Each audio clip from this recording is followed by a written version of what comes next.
Okay, last time we started to introduce tropical geometry. So let me remind you what we did. We had a field K is a field with evaluation. So that was going to be a function val from K star to the real numbers. And then for f being a polynomial, so f is, it was actually a Laurent polynomial, so I allowed the possibility that that I had x inverses in there. So this is f, it's in the Laurent polynomial ring, x plus or minus 1 up to xn plus or minus 1. And we write trop f of w. You remember the rule was we regarded every addition as a tropical addition, every multiplication as a tropical multiplication, and whenever we saw an element of the field, we took its valuation. So this was going to be the minimum of the valuation of Cu plus w dot u. Okay, and now, and this is equal to, so trop v of f is going to be the set of w in Rn such that the minimum is achieved at least twice.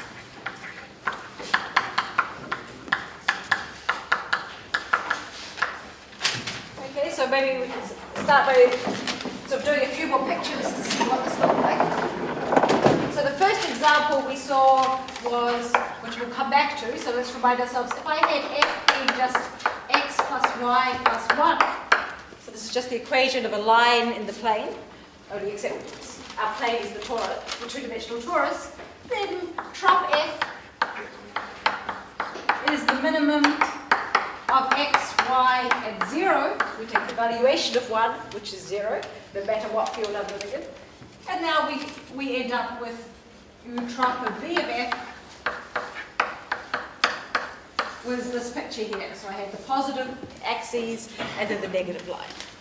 If I took something more interesting, like, for example, f being 2x squared plus 3xy plus 8y squared plus 5x plus 2y plus 7 with the two-adic valuation, then I'm going to get a picture that looks something like this.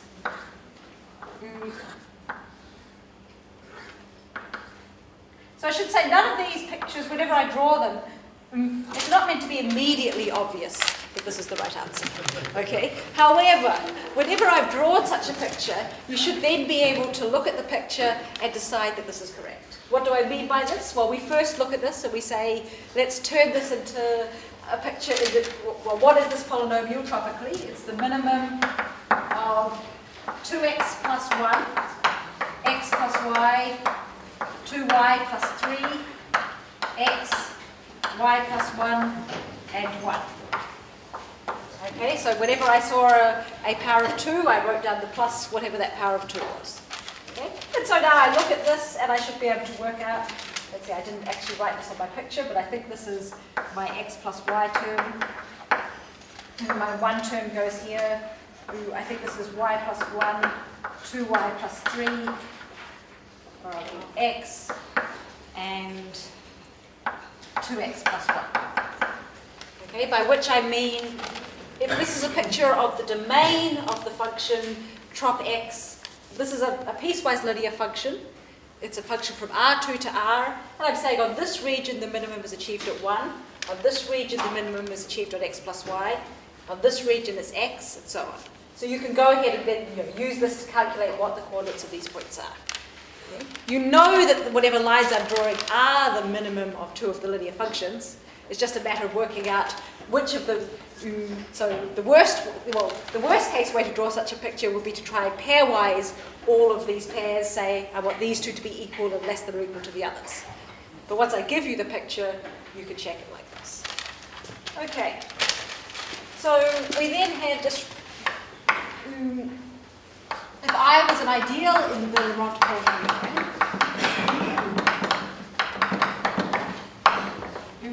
then and y was the variety of I,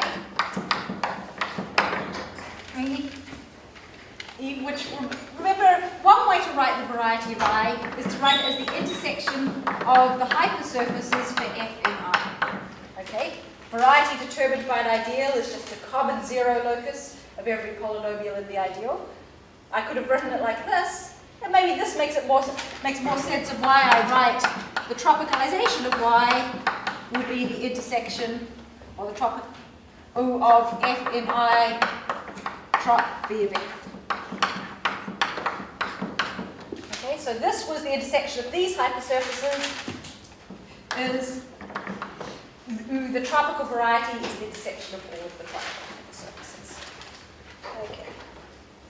And remember, whenever we're thinking about an ideal in the Laurent polynomial ring, or correspondingly a subvariety of the torus, you can always think of your favorite projective variety and then embed it into the subprojective space and take the points of your variety where all of the coordinates are non-zero. Okay, that's going to give you a perfectly good subvariety matrix. Okay, so that's what we talked about yesterday. So far, this is all by analogy. So we're all saying, okay, let's do algebraic geometry over the tropical semi-ring. Let's define varieties, let's work out what the product of these are. If this was all there was to it, it might still be an interesting subject, but it might be more of a game. What really makes it work is the following theorem, which I would call the fundamental theorem of tropical algebraic geometry, which says that a variety, basically a tropical variety, is a combinatorial shadow of a variety. So this is the fundamental theorem of tropical algebraic geometry.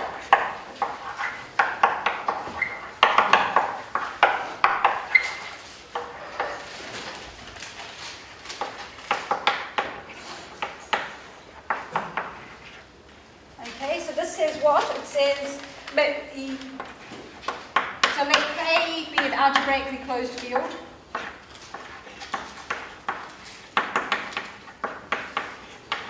So that means if you were working over the rational numbers with the p-adics, you should at least pass to Q bar. And we want non-trivial valuation. So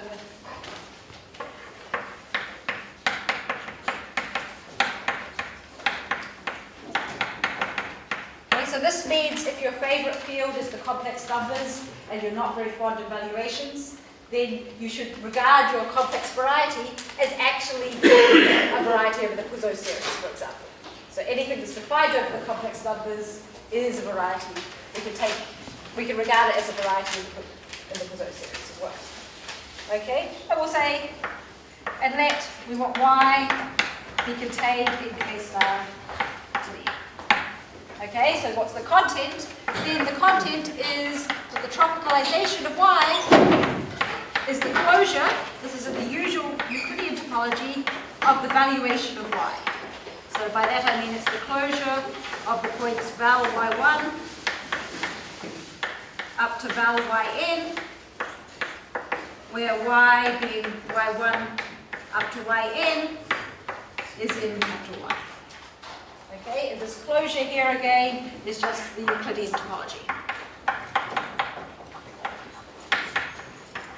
Okay, so if you think about this, if we have an algebraically closed field and we have a non-trivial valuation, the image of the value group, so the image of the valuation has to be dense in the real numbers. Okay, that's an exercise. In fact, it's on the. If you look at the notes, this is the first exercise. Yes, again, my exercises I think are maybe an order of magnitude simpler than Robin's, so you're encouraged to actually do them. That means that what we're thinking of, for example, if we had the Poisson series, then we'd have a bunch of rational numbers. I want something in the real numbers, so that's why I'm taking the closure. You should think of this as a bunch, the valuation of y will be a bunch of maybe rational numbers depending on what your field is. We take the closure, we get something in the real numbers. Okay, it's just again the closure of the usual Euclidean topology. Let's see an example of this. So we'll see the example in the first, in this example, actually maybe we'll leave this first bit up here and just go here. So if we look at the example here of f being x plus y plus 1, Okay, so let's remind ourselves first, what is the variety of f? Okay, this is going to be the set of a minus 1 minus a, such that a is in K star, and take away, well, we better not have a b minus 1. Okay, so I need a to not be 0 and a to not be minus 1. Okay, so that the set of pairs is of x comma y, for which x plus y plus 1 is 0. Okay, so if we look at the valuation of a and then the valuation of minus 1 minus a, okay, well, it depends. What this is depends on what the valuation of a is. Okay, if the valuation of a is positive, then this is the valuation of a comma 0. Okay, why is this? You remember what was the axioms for valuations? So luckily Peter also repeated some of this for you. The valuation of a sum is at least the minimum of the two valuations. And if the numbers are different, then the valuations are actually equal. Sorry, it is equal to the minimum. So the valuation, if the valuation of a is positive, the valuation of a equals the valuation of minus a.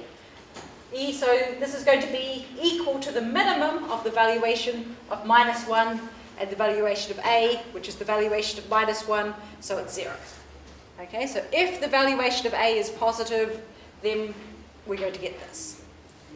Okay, so we're using here the facts that the valuation of a equals well, we're using here the fact that the valuation of minus 1 is 0.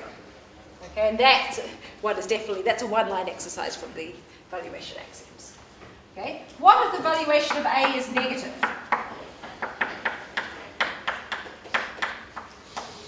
Okay, well then the first will be the valuation of a, and now if the valuation of a is negative, then we get what? Well, it's again the minimum of the valuation of minus 1 and the valuation of minus a, so that's just the valuation of a. Okay, we now have to worry. There's two cases when the valuation of a is 0. It depends on how a starts. So I could write it as, if I write a to be minus 1 plus b, where the valuation of b, sorry, minus 1, that should be.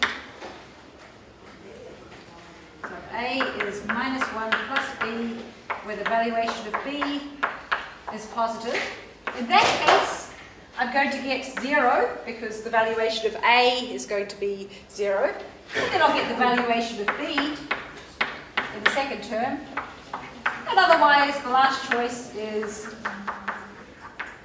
if the valuation of, in any other case, the valuation of my point will be 0, 0. Okay, so that means we've got these 4 cases. What are these? Well, here's the valuation of a, comma 0. Here's 0, comma the valuation of b. And here's the valuation of b, of a, the valuation of a. Okay. So for this small example, we can see the fundamental theorem in action. We can see that every point here that lives, or every rational point here is exactly the valuation of something in the variety, and everything, the valuation of things in the variety are exactly the points in the tropical variety. So here in this statement, we're assuming y is a subvariety of... Yeah, so sorry, why should be close to a subvariety? Oh, Yeah. okay.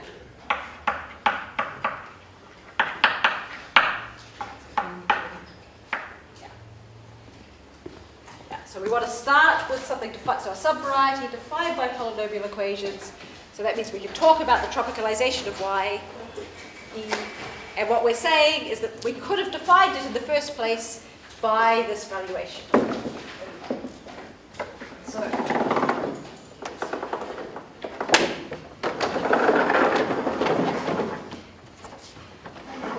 maybe do one more example, maybe less comprehensive, of this one. So if I take this, if I take a quadratic polynomial,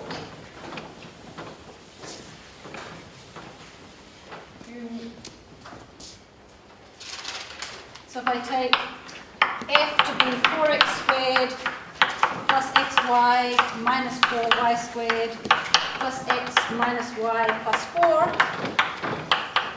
with the two-adic valuation. Okay, in this case, the picture looks like this.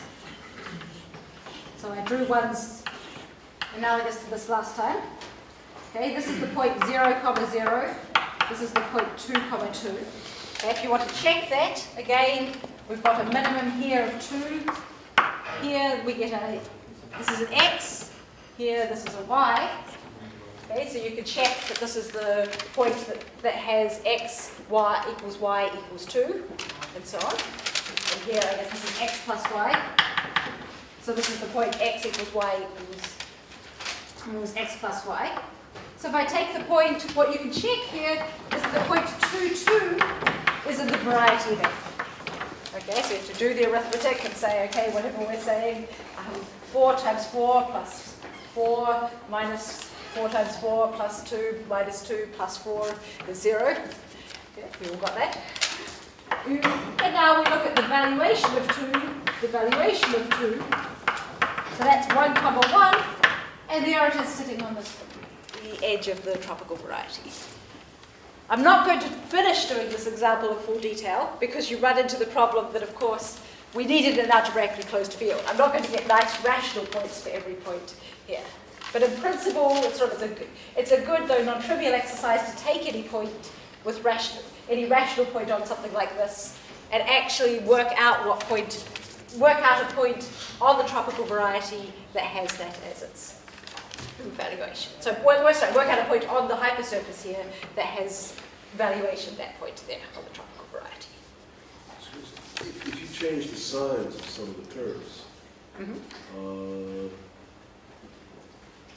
that doesn't change the tropicalization. That's correct, yeah. So it won't be the point 2, 2 anymore if I change the sign. But there'll be something else that starts 2 times. It'll be 2 times something plus 2 times something. Yeah. So, right. So Joe's point is somehow the coefficients, the signs, and in fact everything about the coefficients except for their valuation plays no role in determining this. So it won't be literally the point 2, 2, but there will. What I'm promising is there will be some other point in the. If I change the sign, like this minus sign and plus sign, there'll be some other point with valuation 1, 1 in my variety. Is every point with rational coordinates in the image, or some of them are? Every point with rational. So in this case, every point with coordinates in the image of the valuation. So it depends. In the case of, I started with something defined over Q, so I'm in Q bar. So my valuation has image rational coordinates. So in this case, everything with rational coordinates is in the image. And so everything with rational coordinates inside the tropical variety is in the image. So the punchline, maybe the way to say this is, let me say the slogan is to say tropical varieties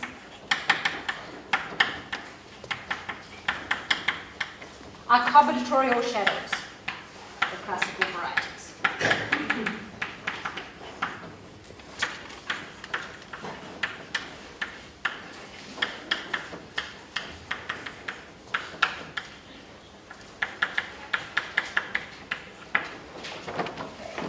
So somehow what we're saying is I started with my variety. This was a variety, in this case, say, defined over Q bar. You might have taken something defined over the Poisson series, over complex numbers. I've now smashed it down to the real numbers, so it's a shadow. And it's a shadow because what I've done is I've just taken my points in my variety and I've taken their valuation. So I've thrown away every piece of information about the points of my variety except for their valuations. Okay, so it's a shadow of the classical variety. And I haven't really justified combinatorial, but that will be the thing that comes next. Question? No, I just have a question. Classical variety is going to be some kind of point, right? Right. Is there any correspondence or topological correspondence between the points of the kernel and the points of this diagram here? Well, there's the pushing down of the okay. Maybe one thing that is strange. So maybe let me say this as a parenthetical remark.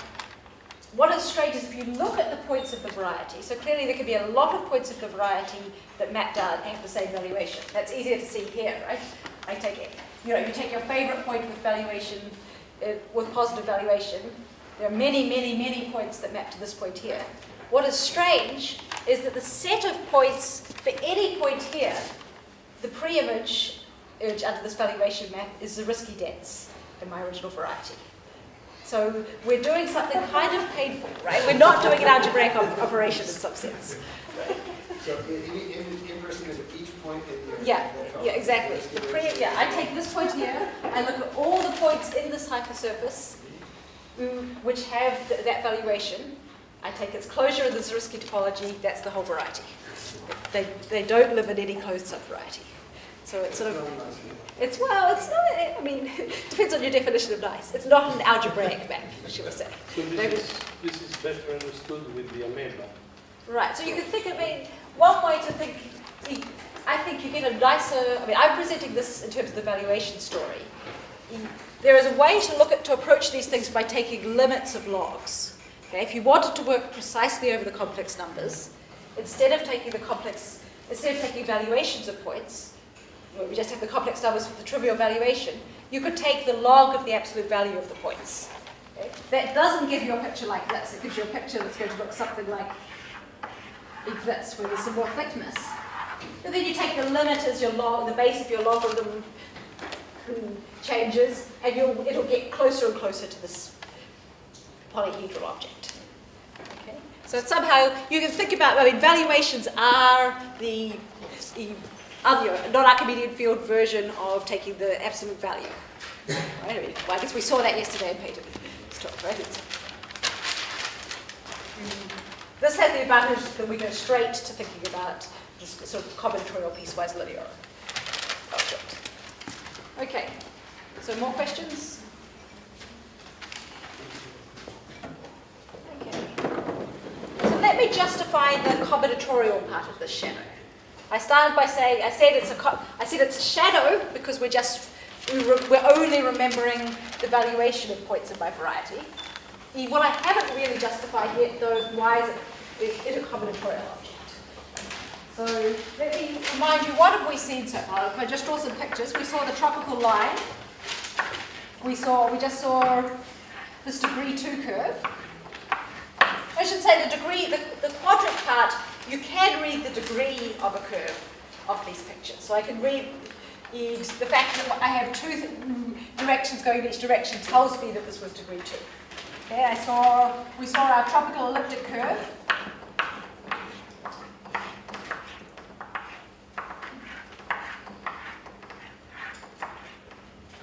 And then we've seen other pictures. We've seen that there are other variants, like we saw this one.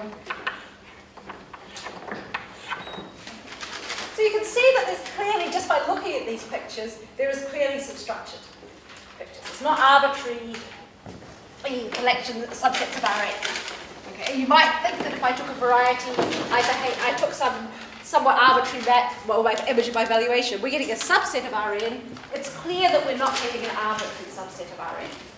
Okay? And that's what the structure theorem tells us. Okay, so the fundamental theorem told us closure of the valuation.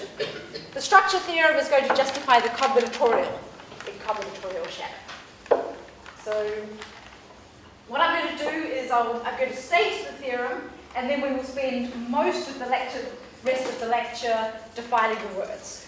Okay, but just so the point of stating it first is to say where we're going. Okay. I guess before I do that, maybe I could say, so we're going towards the structure theorem.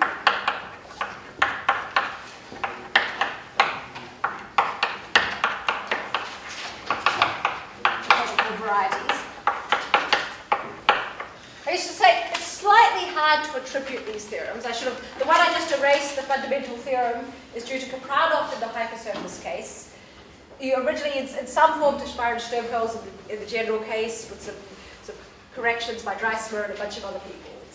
It's one of the more, I guess there's a surprising number of proofs of this in the literature, and a reasonable number of them are correct. Let's just say, so in the structure theorem, so this one thing that's interesting about the structure theorem that I'm about to tell you is that in some sense this was proved almost 20, 30 years before tropical geometry was thought of. It's originally partly a result by Berry and Groves, who are group theorists, and so it was proved in a slightly different language. But before we get that, we'll restrict to irreducible varieties. So why is this? It's because, so varieties, this is an advantage of what the fundamental theorem tells us. If I've written, if y was reducible, so remember that means I can write y as a union of y1 and y2, where these are proper subvarieties.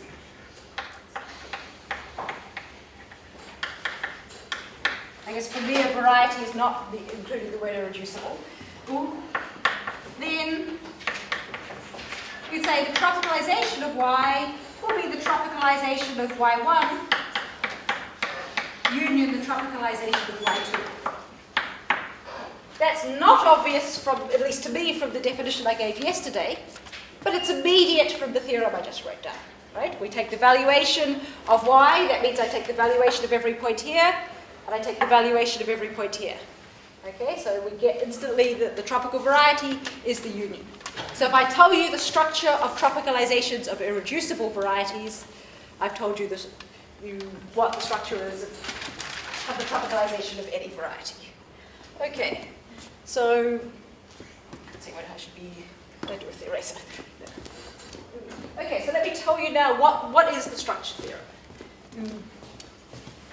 So we've seen over there that I've said they're piecewise linear objects. Let's justify that. We're going to...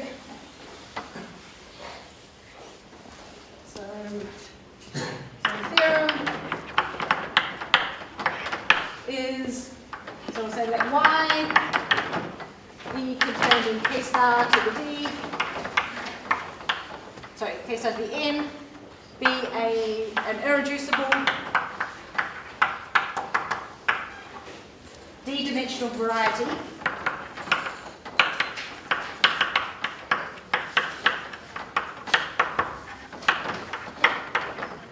okay, then we say the trop y is the support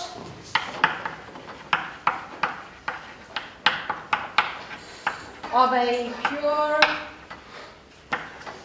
d-dimensional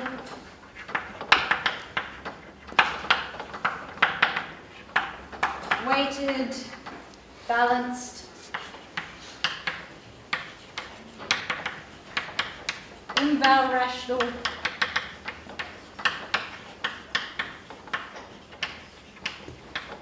polyhedral complex that is connected through codimension 1.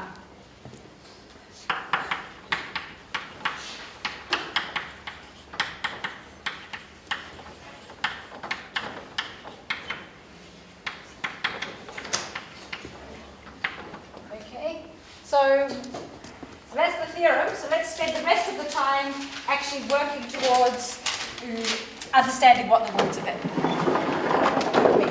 Maybe for some of for those of you in the audience, I don't want to assume that everyone knows as algebraic geometry that you all know polyhedral geometry, so I'm going to sort of start from scratch at this point. For those of you who do know polyhedral geometry, so can actually already understand most of the statement of this theorem, let me give you a challenge to go on with. So here's the exercise for experts, which is to draw the variety of f, where f is 2x squared y plus 6xy squared plus 32x squared plus 5xy plus 4x plus 2y plus 10. Okay. So if you know what the words of the theorem are, draw this. Otherwise, stay with me while I tell you what all the words of this theorem mean. Okay. So the first thing is I have to tell you what a polyhedral complex is. Okay, so a polyhedral complex is a union of polyhedra. So let's start by reminding you what a polyhedron is. So a polyhedron in Rn is the union of finitely many half spaces. Intersection, yes. Intersection, thank you. Intersection of finitely many half spaces. I'm doing pretty well so far. When I teach normally, I average 2 or 3 mistakes like that per lecture. So if you think I've made a mistake like that, please do call out. Okay, so finitely many, intersection of finitely many half spaces. So that means it's going to look something like P is going to be the set of X in Rn, for which A times X is less than or equal to B, where here A is going to be a D by N matrix, and B is in R to the D. I guess this D is, let's make an S by D, and this is an R to the S. So it's not the same, not the dimension. Okay? Let's just make this complete. I mean, you all know what polyhedra are, or even if you're not a poly. I guess we could. Actually, maybe. Even if you're not a polytopic person. So let's start with one that we all agree is a polyhedron, like the square, and remind ourselves that we can write it in this form.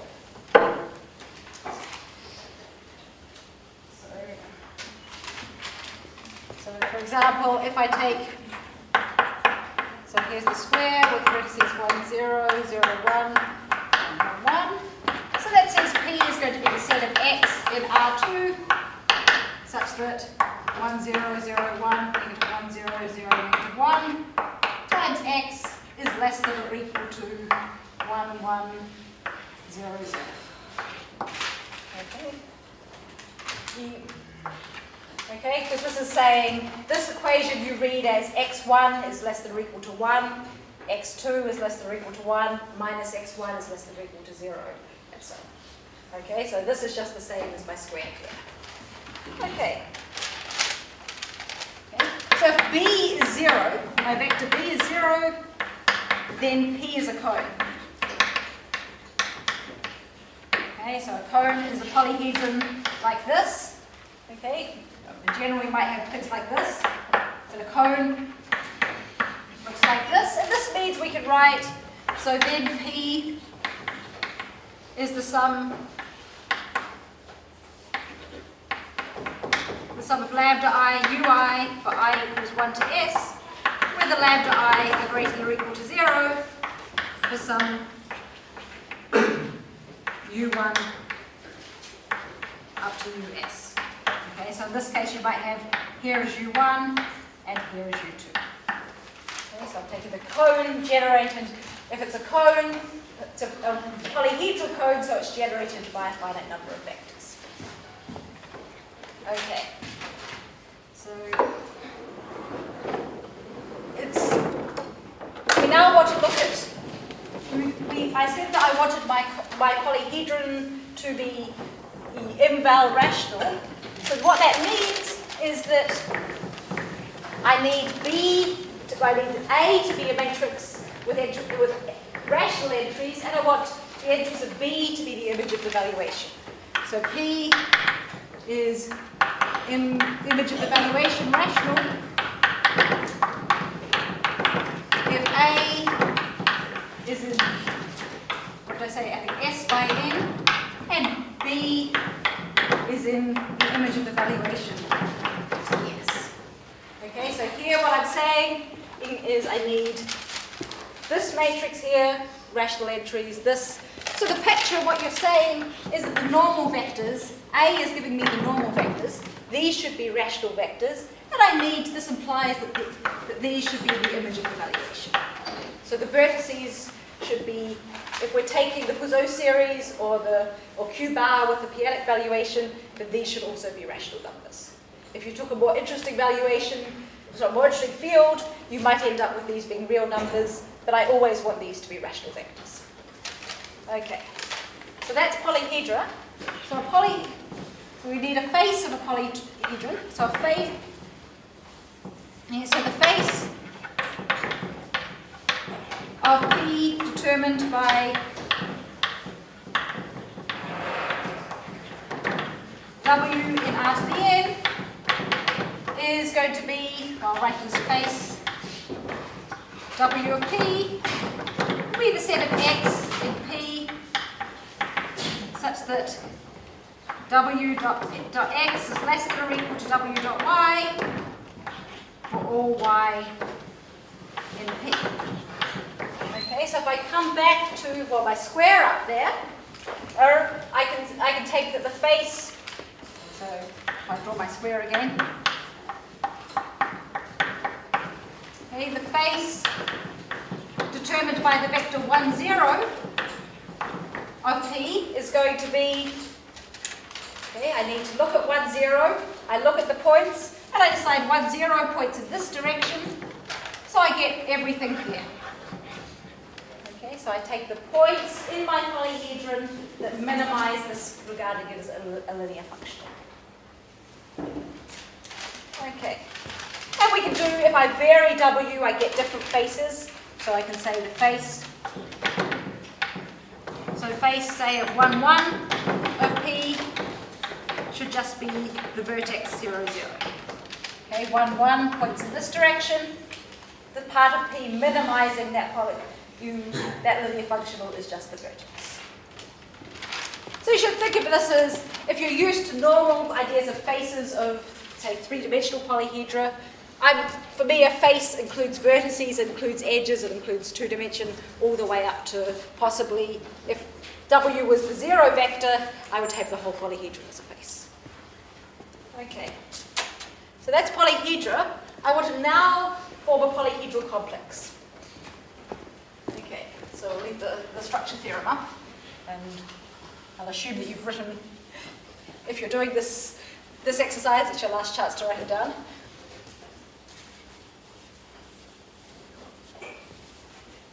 Okay, so a polyhedral complex is going to be a union of polyhedra.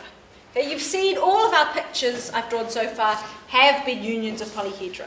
They've been mostly very boring polyhedra because they've been line segments or rays. So a polyhedral complex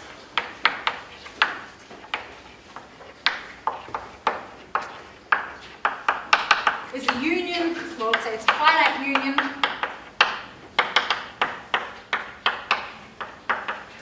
of polyhedra, or for which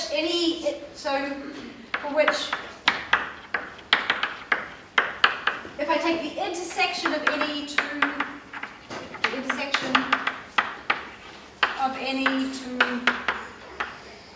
polyhedra, so polyhedral complex, let's say sigma, in sigma, is empty or a face of each. Okay, so what I'm saying here is that I'm allowed pictures that look like this. Here's a polyhedron, here's a polyhedron, here's a polyhedron. That's okay, but what I'm not allowing is something like this. Okay, that's a union of polyhedra that I don't like.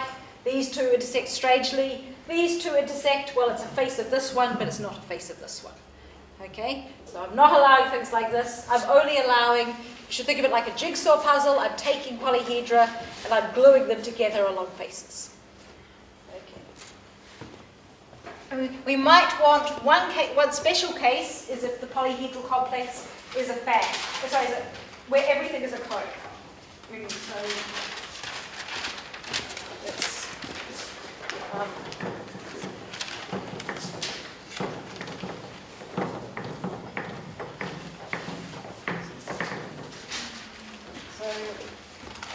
so if every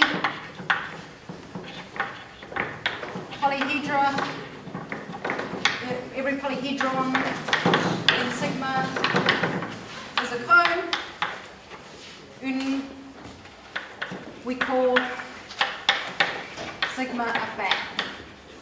Okay, we're going to come back to fans a lot on, I think, Thursday, because fans are very important for discussing toric varieties. Okay, and we're going to see on Thursday that there's a very deep connection between toric varieties and tropical varieties. Okay, and last thing, I guess I've almost defined the first clause. So the support of sigma is, so set of x in Rn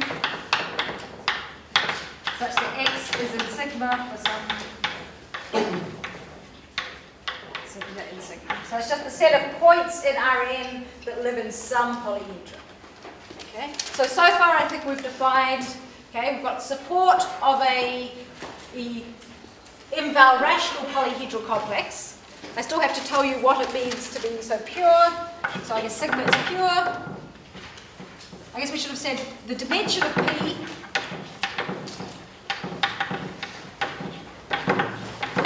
is the dimension of the kernel of A. So, I mean, this just means if you see a polyhedron, or equivalently, it's the dimension of its affine span. You know what that means. So it's just, you know, this is a zero-dimensional, this is one-dimensional, this is two-dimensional. So it's just what you think the dimension is. So pure means everything. So pure means every maximal polyhedra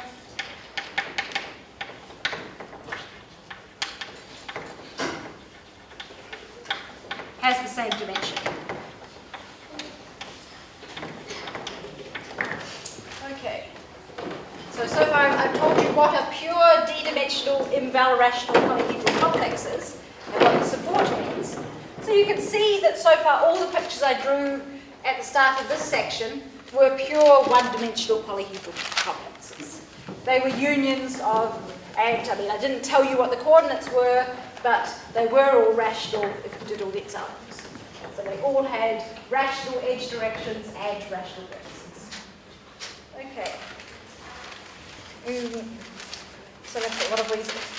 So I think the only thing, right, so it's weighted. So the last things I have to tell you are what does it mean for a polyhedral complex to be weighted and balanced. Okay, so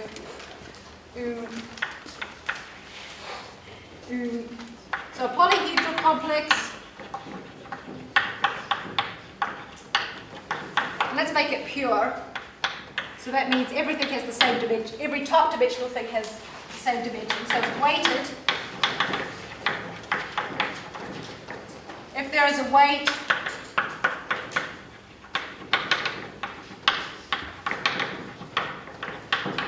W sigma on every maximal polyhedron.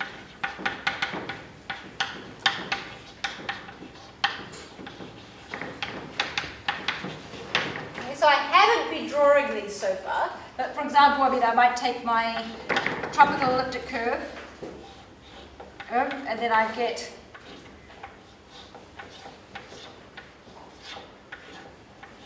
I could just put weights 1 on every single edge. Okay, these edges here are the one-dimensional, or are the maximal polyhedra by polyhedral complex. I might also, though, have something, let me draw something else one-dimensional, if I do it right, so if this is going in the direction -1, -2, this is the direction -2, -1, and maybe this is the direction 1, 0, and this is the direction 0, 1. I might put the weights 3 here, 3 here, 1 here, and 1 here. Okay, so I'm just putting weights on every top dimensional point. Okay.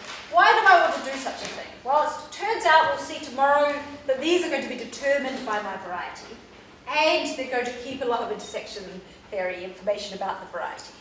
Okay. What we want to see now, though, is to finish understanding the statements of the theorem, is that this gives us what we call the balancing condition for tropical varieties. Okay, so this is sometimes also called a zero tension condition. So let me try and tell you now what that is. Okay, so a polyhedral complex.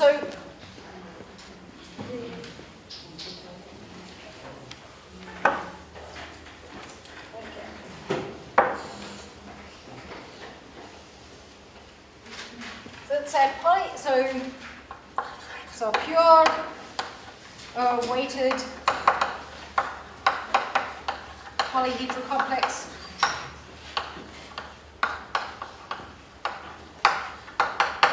is balanced.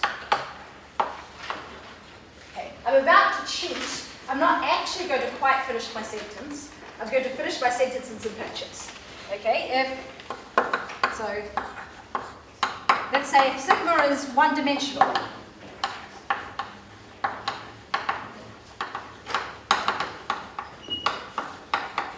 So I'll give you a definition in a special case that sigma's a one-dimensional fan, and then I'll sort of tell you what's going on in the others and pictures.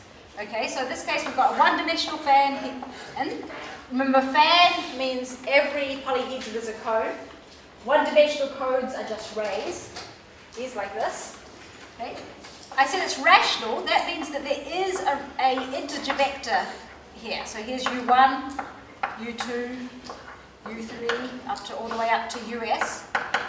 So we'll say let U1 up to US be the first lattice points on each ray. Okay. Now remember, it's weighted, so that means there's a weight There's a weight W1, W2, W3, and so on up to WS on each top dimensional cone. Okay, so then what we need is that the sum of Wi, Ui from I equals 1 to S is 0.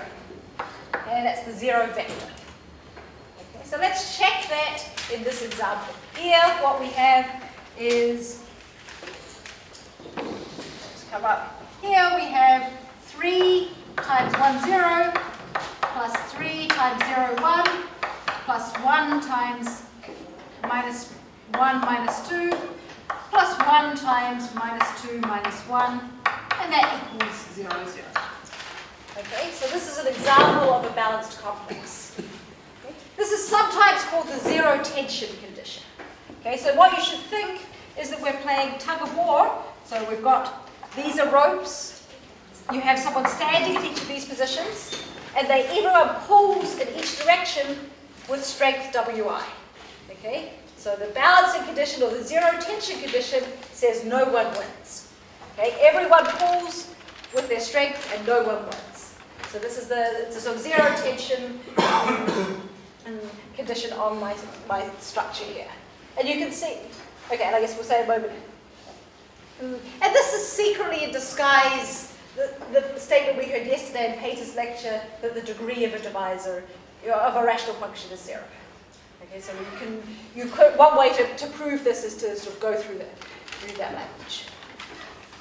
But we won't quite go into that there. Okay. I've said this is what we do if it's a one-dimensional fan. If it's not, what do I do? So in the notes which you can get from my webpage, I've said this in more formality. Let me wave my hands a little now. What I do is I go to each, if it's not one-dimensional, if it's not fan first, I go to each codimension one thing. So here I go to each vertex, and I look locally, this looks like a fan. Okay? And here locally, this looks like a fan. This is meant to go across. And I do the same thing. Okay? I say it should be balanced here. So here I say the local direction is 1 times 1, 0, plus 1 times 0, 1, plus 1 times negative 1, negative 1. Okay, here it's 1 times 1, 1, plus 1 times minus 1, 0, plus 1 times 0, minus 1. Okay.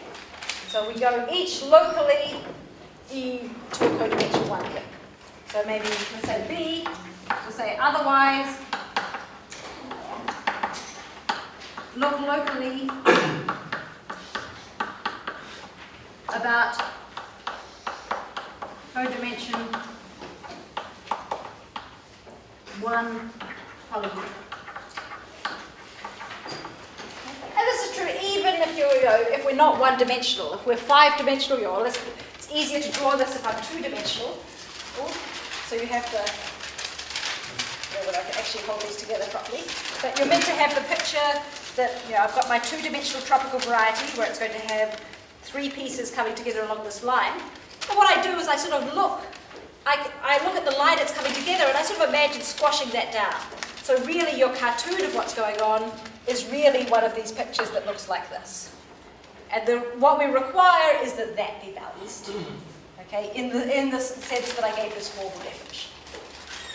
You can go a long way, and for a lot of what we're going to do in the next bit, we're going to restrict to curves. So you can just look at this as the definition.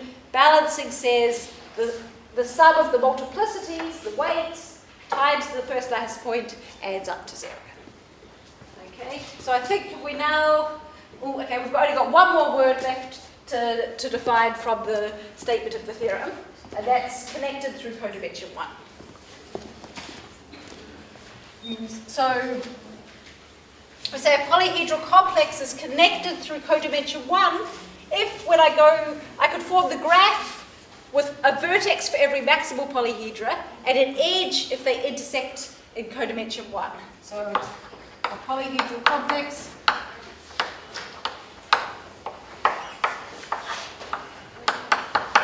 is connected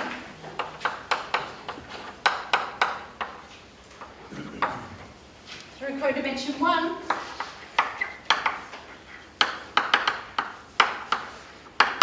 if, well, we can say the graph with a vertex for each maximal dimensional polyhedron, so each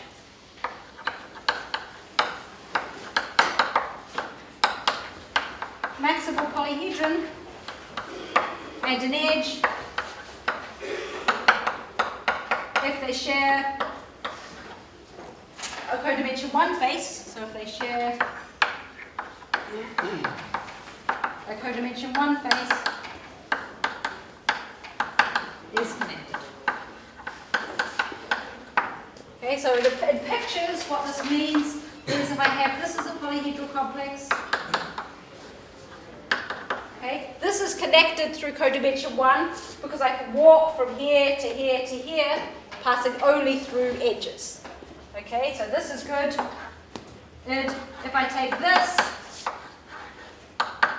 that's bad because there's no way to walk from this to this passing through edges. Okay. So what's the take-home message from all this polyhedral definitions? The point is that the structure theorem is it's saying that the tropical variety has a discrete structure. It's determined by finitely much information, and there are strong constraints on what it can look like. So let's see what else. So maybe if I just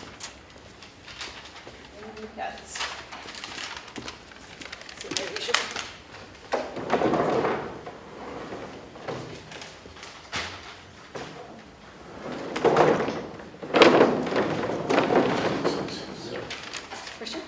Well, you said it's the support of the Right. pure dimension.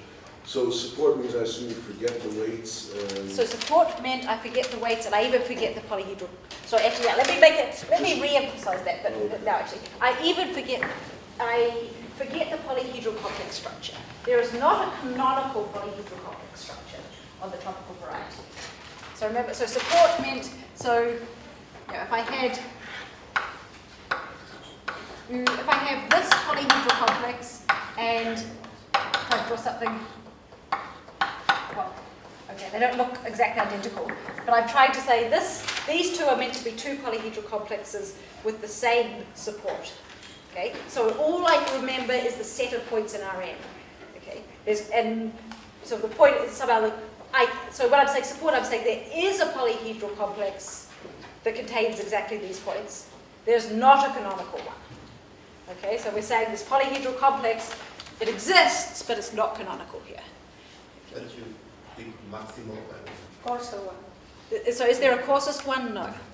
Okay, there's a sort of a niceness condition on varieties that for some varieties there is a coarsest possible one. I mean, in the case of the picture I've drawn here, you might obviously prefer this one to this one. Okay, but there are cases where there isn't a coarsest possible one. if you include because you're looking in your picture, you're just looking at the one side thing. Mm-hmm. But if you include, you have a bigger one, two-dimensional polyhedral complex that covers the whole plane. Mm-hmm. If you include that one, those faces are determined by the. So you're saying, well, I'm not quite sure. There's like your elliptic curve. I see. Just as the Okay. segments. but So maybe I should say, for curves, there is a coarsest possible one, right? So for the curves I'm drawing, there is a coarsest possible one. For higher dimensions, that doesn't happen, okay? Because you have to remember, it's a little, a little misleading from curves is that everything's happening in codimension 1.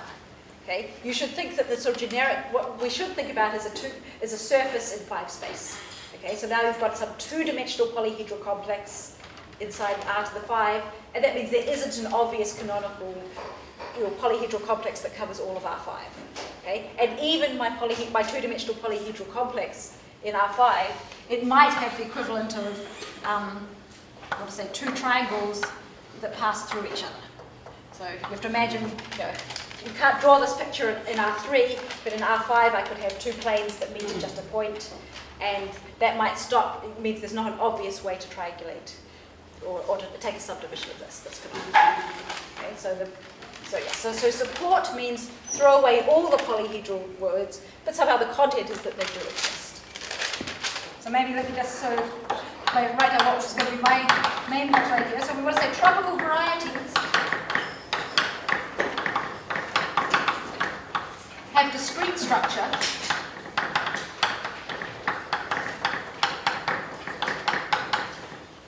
and they record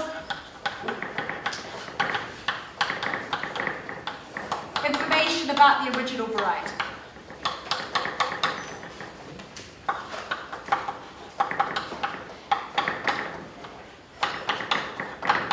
Okay. So we can see, we've already seen that the dimension is the same, right? This is the one thing I want you to notice here is that I said we started with a d-dimensional variety and we have a d-dimensional polyhedral complex. So one piece of information that the tropical variety remembers is the dimension. So you should think of dimension as the coarsest possible homological information. Okay? I've also sort of hinted that it also will remember the degree if we have a curve, say a curve in the plane, it remembers the degree of the curve. In general, what we're going to see is these weights are helping us record, in fact, the class of a closure of my variety in the child ring of some toric variety. Okay, so I'll try and say something about that later in the week. But so we're remembering pieces of the intersection theory we're learning about in the morning from this. Okay, and maybe why is this a good thing? I mean, what I want to say, what I'll spend tomorrow telling you a bit about, is that they can be computed. Okay, so we've heard quite a bit about there are some things that are just hard to compute in algebraic geometry. The point of tropical geometry is always that it's meant to make things easier. You have some complicated variety, you have some complicated equations. If you can compute the tropical variety and the question you're asking is part of the information that is preserved in the tropical variety, then the fact that we can compute it makes this actually possible to do. Okay, so maybe I guess I should stop there. If anyone did the homework, I can show you if anyone did the challenge question, I can show you the answer later, or maybe next time. Okay, so maybe I should stop there, or any more questions? Yes. So, given any such polyhedral complex, do we know when we have a Y such that the tropicalization is the sub? Okay, this is a very hard question. It's something that I'm very interested in. I know it's something that Erwin is also interested in. So the question again is, I've told you a whole bunch of strong conditions on what tropical varieties can look like. Okay, so now the question is, you draw something that satisfies these conditions, means whatever, you put weights on that make it balanced. Is this actually the tropicalization of something? Okay. For curves in the plane, the answer is yes. Okay. For curves, so this means, by which I mean for tropical curves in the plane, for for one-dimensional polyhedral complexes balanced, then they are always the tropicalization of a curve in the plane. You're not happy, Joe? Well, you had said earlier that you could detect the degree of the curve. Right. A number of parallel lines coming out in each direction. So it's but okay. That's not a property of the... Right. I mean, that would mean there's Okay. the same number in each direction. That's right. And So that's not a property of- I'm slightly cheating when I said the same number in each direction. It's actually, so if my curve looks like this with some stuff in the middle, it's definitely degree 3. But there are other ways. What I can also do is I could do something like, have something going like this. And that's actually contributing 1 to this direction and 1 to this direction. So it's still a combinatorial rule, but it's not quite as simple as reading off the degree. Yeah. So yeah, I'll say a bit more about that tomorrow, maybe. Yeah. Yeah. So curves in the plane, yes, everything that obeys these rules is the tropicalization of a curve. In 3-space, Maclagan has an example that says not every curve in 3-space is the tropicalization of an actual curve. Okay. There's also, even if I tend to spend more of my non-expository time thinking about just forgetting about valuations, working over the complex numbers, even there are examples of surfaces, well, tropical surfaces that are not the tropicalization. Life would be a lot easier if the answer was yes, always, to this. It would mean that we could then, a lot of the things that we could prove a lot more theorems in usual algebraic geometry using tropical techniques if it wasn't for this problem. So I think it's, in some sense, it's one of the things I'm most interested in, but it also seems to be a hard, in some sense, intractable question. More questions?